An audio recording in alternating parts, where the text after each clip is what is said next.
Today, I'm testing the TCSN Power CN51.2-100Ah CEC approved battery. I'm looking at two things, cell balance and capacity. So it's nearly finished charging and I'm seeing great cell balance. I'm seeing 3.609, 3.604, 5 millivolt deviation, which is nothing. I've got it hooked to a Victron shunt and a Victron screen. You can see it's a really nicely built battery, welded bus bars, cables are routed nicely. It's got a really big BMS and a big heat sink. It's all designed for 1C. For the purpose of the test, I've got dual negatives because my shunt's quite far away. I've got a little clamp meter here to keep an eye on the current. And so what I'm going to do, it's almost finished charging. In fact, it has finished charging and we can see we're only 5 millivolts out. So that's perfect. I'm going to reset the Victron shunt. So we're starting from scratch.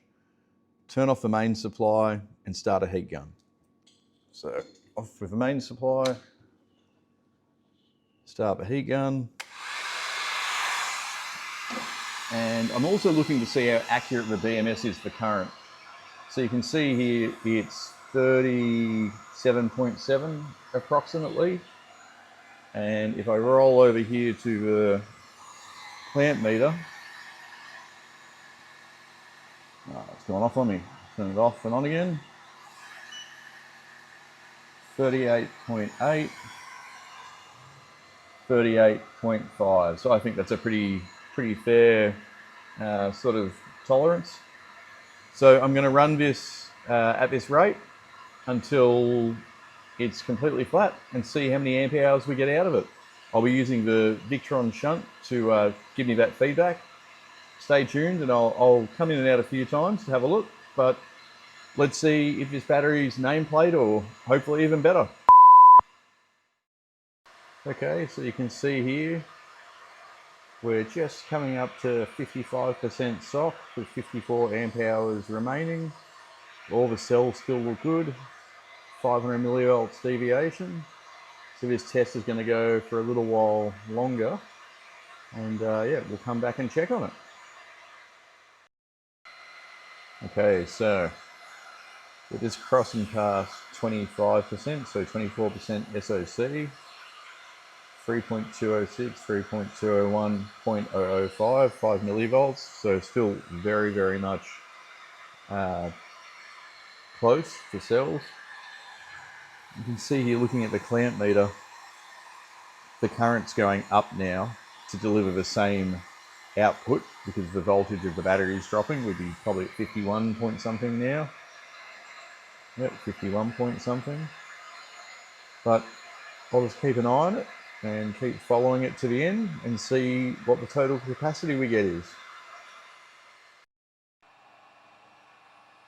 Okay, so coming to the end now, 99.8, 99.9. Still not doing too badly for cell voltages. There's the 100.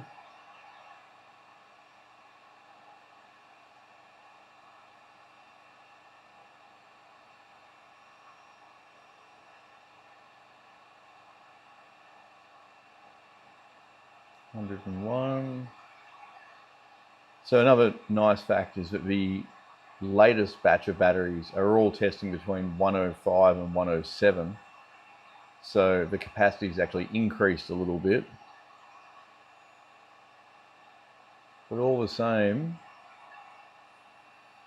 this older unit's going quite well. Now this older unit has been a test unit that I've had for some time and it's been lent to customers and abused and had everything done to it.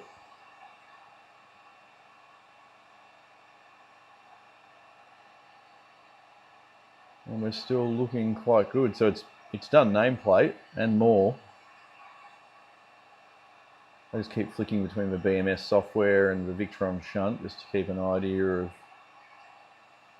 what's going on. But sometimes what happens when I do these tests is I miss the end of them. So this time around I'm not going to stop.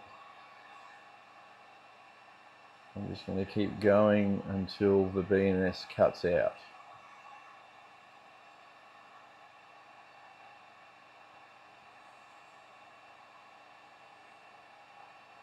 I would have liked to have had a little bit of a smaller load just to give it a bit more time. But let's just sit here and watch it until it cuts.